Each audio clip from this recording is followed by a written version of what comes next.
para ma-uplift po again ang ating bansa. To create a bridge connecting us towards the golden brighter future. This is, again, Unity Your Allies by Marshall Rodriguez. Any questions po?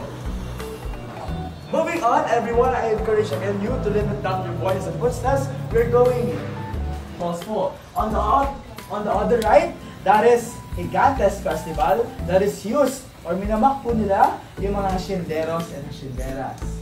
Sa upper, middle corner, that is Saint Clement. Ito po yung Pagpaparadis Pagoda ni San Clemente. And with that, kahit sa Puerto Rico, Pilipinas, may mga patron and patron saints po tayo. Like if ever po tayo na Cebu at Tondo, we have Santo Niño. In Quiapo, Manila, they have Black Nazarene. How about the FPU? Alam po ba natin? Mama Mary. Malapit sa Mama Mary. Actually, tama siya. Our Lady of Fatima, that is the name of the chapel. Our Lady of Fatima po is the patron saint of FEU. We don't have any connections po with OLFU, but si OLF, Our Lady of Fatima po kasi is the patroness for motherly love. This is one of his artworks in FEU, the Fleur de Paris, Charles Botton. The other one po ay nasaan?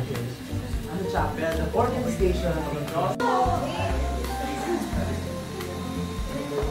Don't kiss flash lang natin. 1, 2, 3.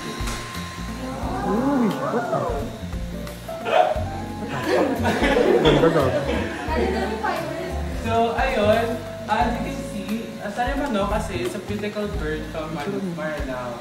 And it means that good fortune. So, itong Sarimanok na to, divided siya into three.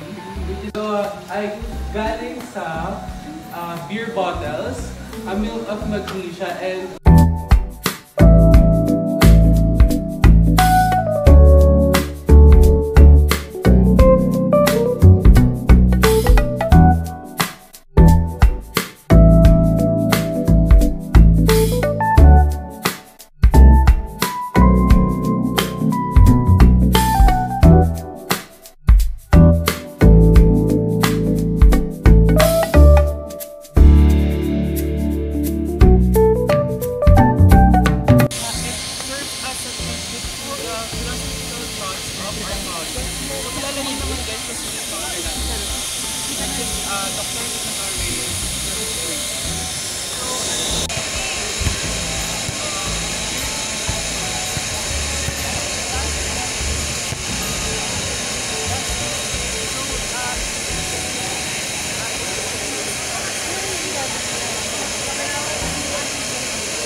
the last chapter justice.